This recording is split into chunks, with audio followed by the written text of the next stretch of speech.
네, 반갑습니다.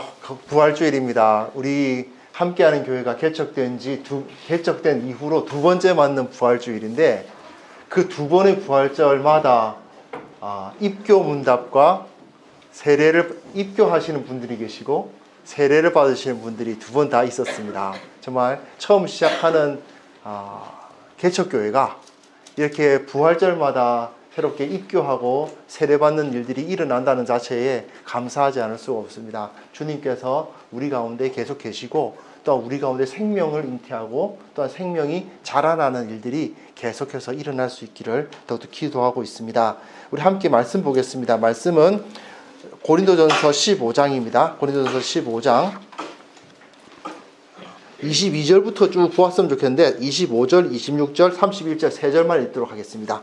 25, 26절 한번 같은 목소리 읽어봅니다. 그가 모든 원수를 그 발 아래에 둘 때까지 반드시 왕노릇 하시리니 맨 나중에 멸망받을 원수는 사망이니라. 31절입니다.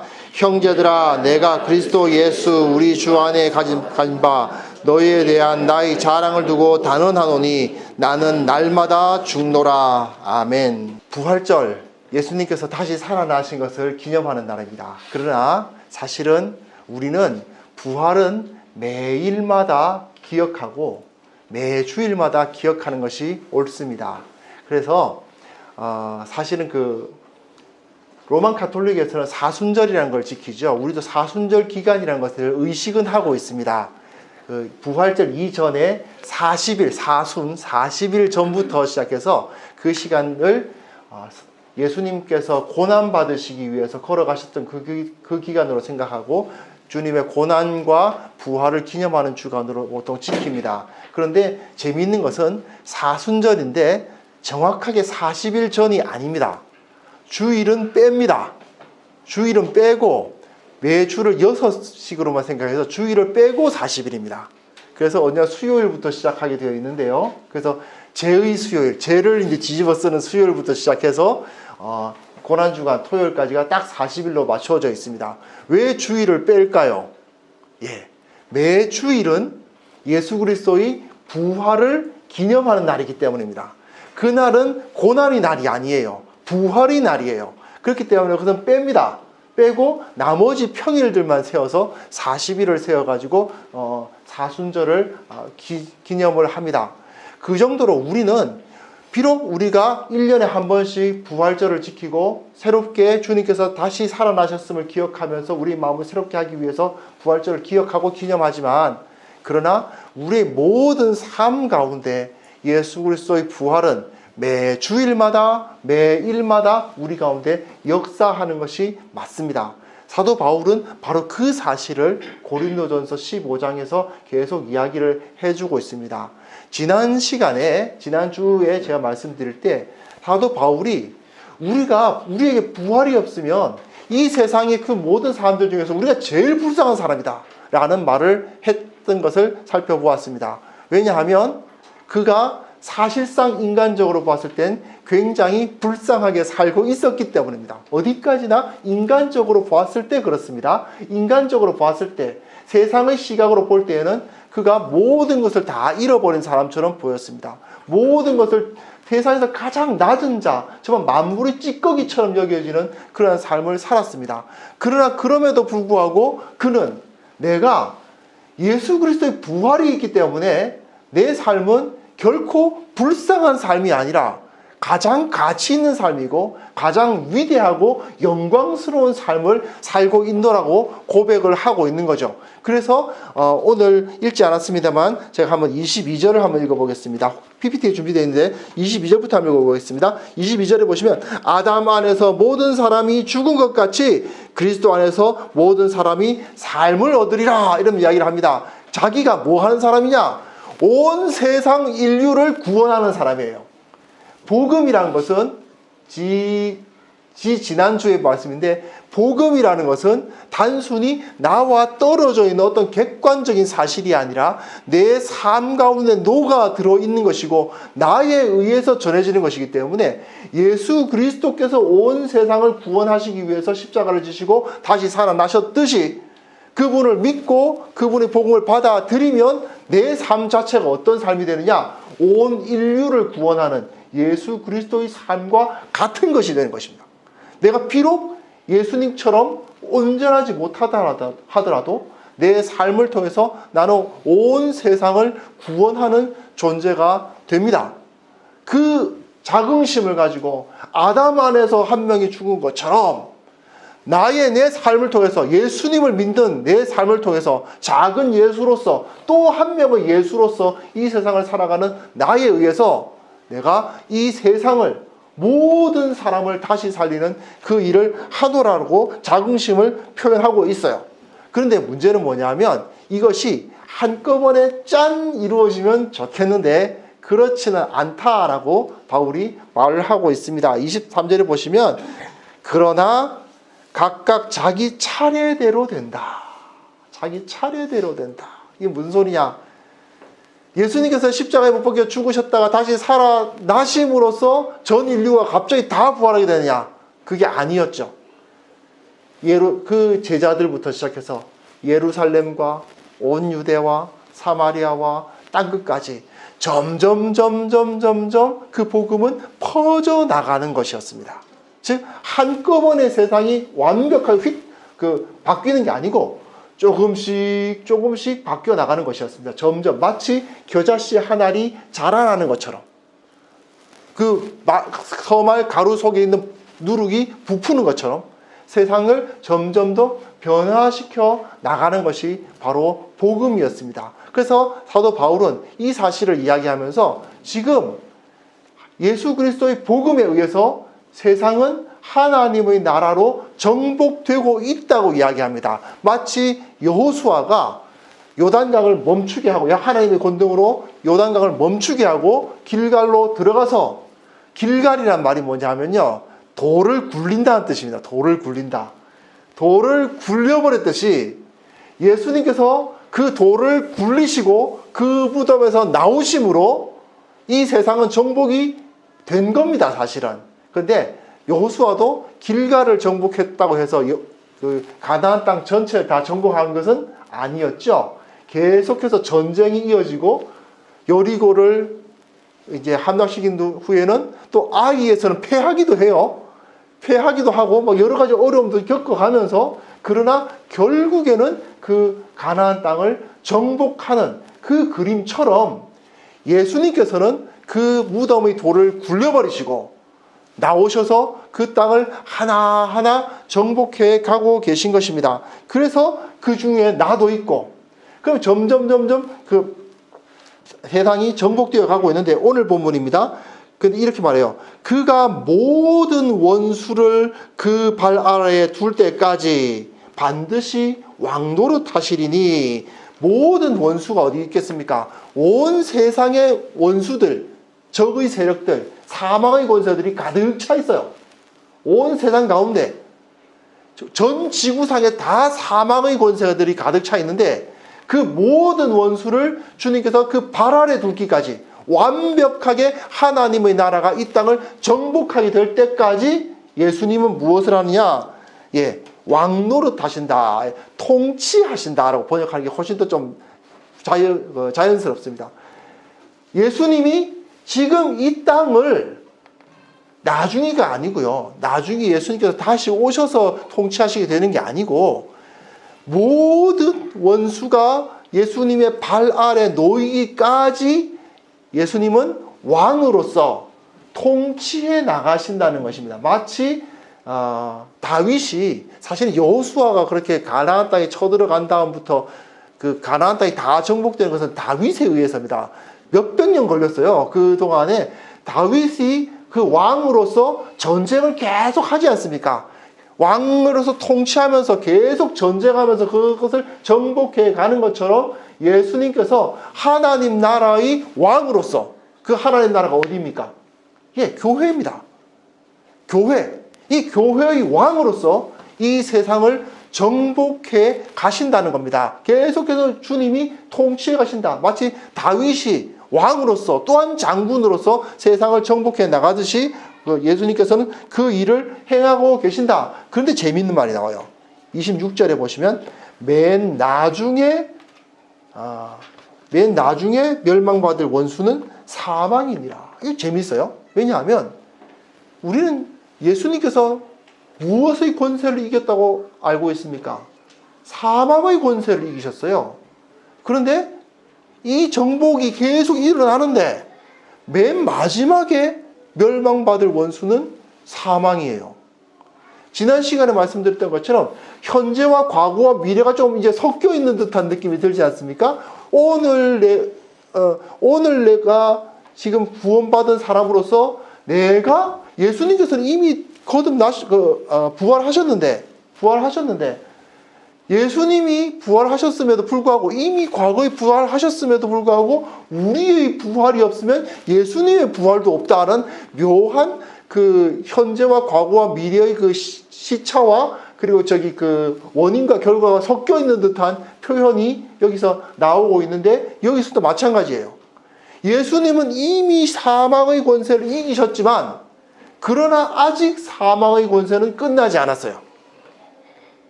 조금 우리가 쉽게 접할 수 있는 개념은 아닙니다만 성경에서 선지자들이 바라보고 있는 그 시간관념입니다. 지금 이미 사망의 권세는 예수 그리스도의 십자가와 부활에 의해서 끝났습니다. 그러나 그럼에도 불구하고 아직 세상에는 사망의 권세가 남아있죠. 그 사망의 권세를 맨 마지막에 깨뜨릴 때까지 우리는 계속해서 이 세상 가운데 나아가 하나님의 나라를 선포하고 사람들을 구원하고 또한 세상을 바꾸어 나가는 삶을 살아갈 것입니다. 그것이 우리에게 주어진 사명입니다. 그런데 이 사명을 이루기 위해서 우리가 뭘 하느냐, 그게 중요해요. 다윗 시대처럼, 여호수아 시대처럼 물맷돌을 들고 창을 들고 칼을 들고 나가서 싸울 거냐, 이런 이야기를 할 수 있고, 또 어떤 경우는 무슨 여러 가지 생각들을 많이 합니다. 지금 역사상으로 이 일을 행하기 위해서 예배당을 크게 짓기도 하고요, 교회의 이름으로 뭔가 사업을 많이 벌리기도 하고요.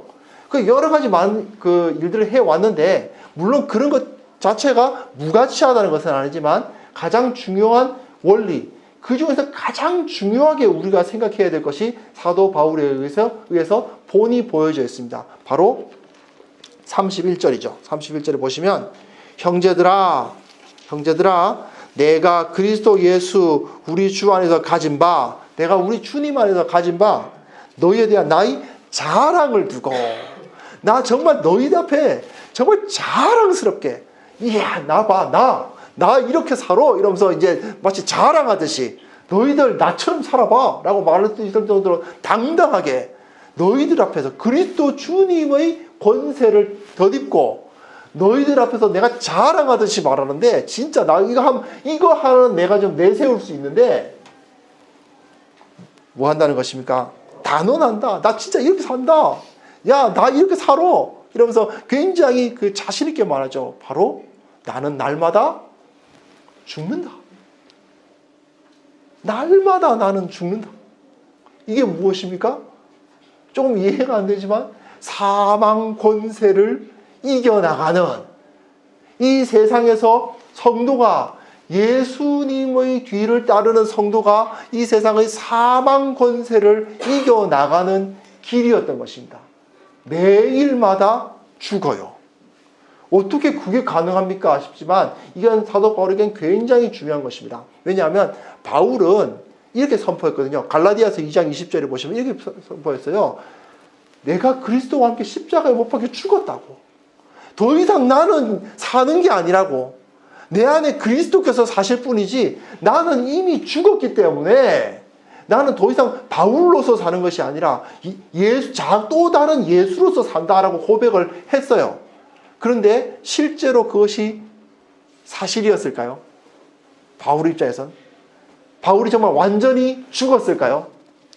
물론 피가 흐르면서 심장이 뛰면서 그는 살아있었습니다.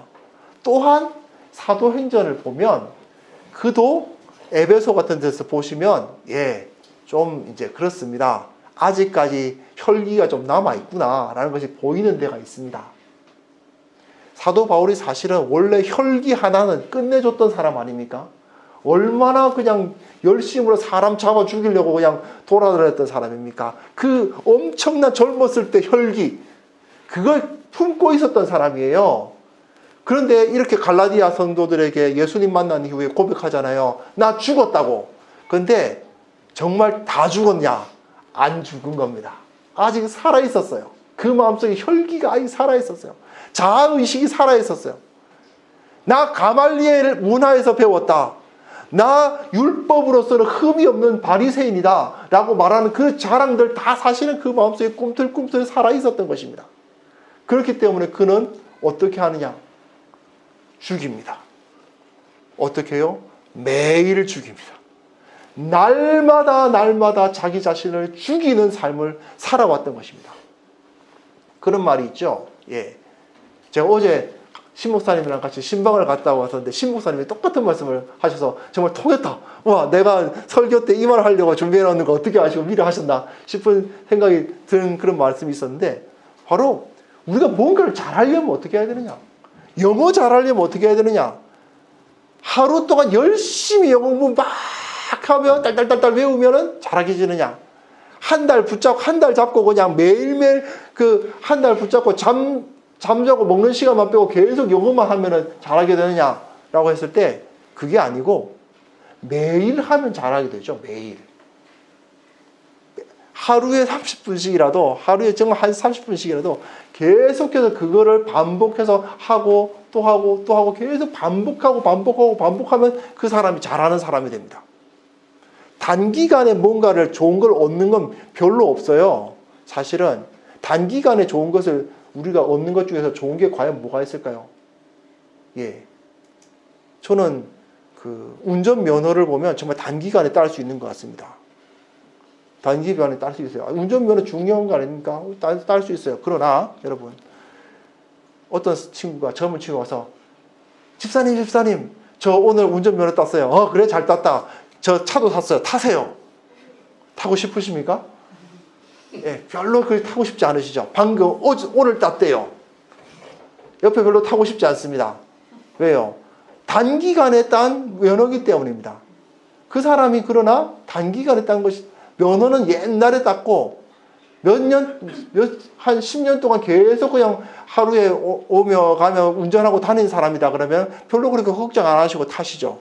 왜요? 그 사람은 매일매일 그것을 해왔으니까. 지금 바울은 무엇을 하고 있는 것입니까? 이 사람은 지금 무엇의 프로가 되어 있는 것입니까? 무엇의 전문가가 되어 있는 것입니까? 죽는 겁니다. 죽는 거. 죽는 전문가예요. 매일 자기 자신을 죽게 만드는 것입니다. 매일 자기 자신을 죽입니다. 물론 네 몸을 피를 흘려서 죽인다는 의미가 아니죠. 나의 옛 자아, 나의 옛 성품, 나의 자신감, 나의 자랑, 박수 받고 싶어하는 마음들, 내세우고 싶어하는 마음들, 내가 1등 되고 싶어하는 마음들을 매일마다 죽이는 것입니다. 그러면서 이렇게 말합니다. 다른 사람들은, 믿지 않는 사람들은, 불신자들은 어떻게 합니까? 나의 자랑을 두고 다돈하면서 어떻게 해요? 사람들 여기 자랑하잖아요. 여기 나의 자랑하면서 나 돈 많아. 자랑하면서 나 좋은 학교 나왔어. 자랑하면서 나 이런 거 잘해. 나 자랑하면서 이런 거, 나 이런 멋진 것을 가지고 있어. 라고 말하잖아요. 그런데 이 사람은 자랑하면서 나 매일 죽어. 나 매일 죽어. 그럼으로써 또한 어떤 일이 벌어지겠습니까? 오늘 본문에 기록되어 있는 것은 아니지만 나는 날마다 죽는데 지금 글을 쓰고 있으니 이 사람 또 날마다 어떻게 되는 것입니까? 다시 살아나는 것입니다. 다시 살아나는 것이죠. 이 사람은 매일마다 죽고 매일마다 다시 살아나는 것을 경험하는 삶을 삽니다. 그것이 바로 예수 그리스도께서 왕이 되셔서 이 세상을 통치해 나가시고 이 세상을 정복해 나가심에 있어서 그 아래에서 예수 그리스도와 함께 이 세상을 다스리고 이 세상을 정복하는 자로서 부르심을 받은 그리스도인들의 사명이었던 것입니다. 이 삶이야말로 이 세상을 하나님의 나라로 바꾸는 일이었습니다. 어떤 특별한 사실은 그 목사님들 중에서 이런 분들이 계시거든요. 수만 명씩 사들 그 시청 앞 광장에 모아가지고 막 한바탕 행사를 하고, 저 그런데 많이 다녔습니다. 큰 교회를 좀 오래 다니다 보니까 저 그런데 해보라고 하면 저 이런 거 조금만 더 하면은 진짜 이벤트 회사 차려도 되겠다 싶을 정도로 이런 거 많이 막 배웠습니다. 수만 명을 어떻게 모이게 할 것이며, 그들의 동선은 어떻게 짤 것이며, 그들 가운데 어떤 것을 제공할 것이며, 어디까지는 알아서 하게 할 것이고 어디까지는 통제할 것인가, 이런 것을 가지고 어떻게 진행해 내야 되는지 상당히 거의 한 10년간 경험이 있습니다. 그런데 여러 번 그런 걸 했는데 별로 이 세상에 하나님의 나라가 선포되는데 큰 좋은 영향력을 끼치는 걸 보지를 못해요. 오히려 이 세상을 정말 살만한 세상으로 만드는 사람들은 보이지 않게 자기가 살고 있는 그 자리에서 자기 자신을 죽이고 나의 자아를 버리고 다른 사람들을 위해서 내 삶을 주는 작은 사람들에 의해서 세상이 변화되어 가고 있다는 것을 경험하지 않을 수가 없었습니다. 돌아다녀 보니까요. 제가 한 5년 동안 그 사역했거든요. 이거 전국에 있는 이것저것 교회 다니면서 크고 작은 교회에서 제자 훈련하면은 목사님 제자 훈련 어떻게 하셨습니까? 인터뷰하고 그 교인들한테 여러 가지 교회에 대해서 이야기 인터뷰하고, 인터뷰를 해보니까 하나님께서는 이 세상에 사람들이 주목할 만한 유명하고 거대한 교회 몇 개를 원하시는 것이 아니라 아무도 몰라주지만 그곳에서 자기 자신을 죽이는 삶을, 매일의 삶을, 매일매일 죽는 그 삶을 살아가는 작은 교회들을 원하시는 것이구나 라는 것을 정말 뼈저리게 느끼게 됩니다. 바울이 그 일을 한 거예요. 고린도 교회 가서요. 거기 가서 직접 천자 가면서 자기 먹을 거 자기가 벌어 먹어가면서 거기서 복음 전하고, 거기서 그렇게 천대를 당하기도 하고 거기서 여러 가지 어려움을 당하기도 했지만 그럼에도 불구하고 그 자리에서 그 삶을 살았어요. 그리고 그는 하나님의 나라에서 별과 같이 빛나는 하나님의 사람이 되었습니다. 이것이 바로 복음이었던 거예요. 그래서 주님께서는 이렇게 우리에게 요구하고 계신 것입니다. 죽어라. 십자가에서 너희는 십자가를 지고 나를 따르라. 즉 십자가에서 죽으라는 말씀입니다. 그런데 우리가 어떻게 죽습니까? 잘 안 죽어지지. 그래, 영어 공부 하루 한다고 영어 잘하게 되는 거 아니듯이 죽는 것도 하루 죽는다고 죽어지는 게 아니야. 어떻게 죽어야 돼요? 매일 죽어야 돼요. 날마다 내 자존심, 내 교만, 내 이기심, 나의 욕심, 나 갖고 싶은 거, 나의 꿈, 그거 다 죽이고 오직 예수 그리스도께서 나와 함께 하셨다는 사실을 믿고 그 길을 걸어가는 것입니다. 그래서 제가 부족하지만 사실은 제 혹시 매일 포스트 올려놓는 거 보신 분들이 있으실지 모르겠는데, 포스트 매일 것만 보시다 보니까 그림이 잘 모르시죠? 모바일로 보시면 제 포스트 첫 페이지에 그림이 하나 있습니다. 무슨 그림이냐면 이 벽돌 쌓는 그림이에요. 한 사람이 이렇게 그냥 있고 벽돌을 이렇게 하나씩 쌓습니다. 제가 벽돌을 잘 쌓아서 그런 건 아니고요. 제가 해본 적은 없습니다, 사실은. 그런데 옆에서 그 일을 하시는 걸 가만히 보니까 이분들은 그 벽돌 한 장 한 장을 쌓을 뿐이에요. 그 벽돌 한 장을 쌓을 때 이 벽돌 하나에 집중해서 쌓습니다. 정확하게 그 시멘트를, 콘크리트 그거를 얼마나 바르고 어떤 위치에 놓고 하는 걸 딱딱딱딱딱 맞춥니다. 전체가 보이진 않아요. 그 벽 전체가 보이진 않아요. 하지만 그들이 그걸 다 쌓고 나서 뒤돌아봤을 때, 잘 쌓았구나. 못 쌓으면 이렇답니다. 한쪽은 분명히 벽의 높이는 같은데 한쪽은 벽돌이 10개가 놓여야 되는데 이쪽은 9개가 놓여 있대요. 그러니까 그 시멘트 두께가 더 두꺼워져 버려가지고 올라가가지고 그렇게 되는 경우가 있답니다. 근데 그런 것이 아니라 명확하게 딱 맞춰서 정말 내가 잘 싸웠구나 라고 말할 수 있게 되죠. 이게 바로 사실 그리스도인의 신앙의 모습인 겁니다. 하루하루 벽돌 한 장씩 쌓듯이 하루하루 주님의 말씀 앞에 서서 나의 죽여야 할 부분은 또 무엇인가? 내가 포기해야 될 것은 무엇인가? 내가 주님으로부터 부름받은 자로서 내가 버려야 할 것은 무엇인가? 찾고 나 이거 죽인 줄 알았는데 또 살아났네.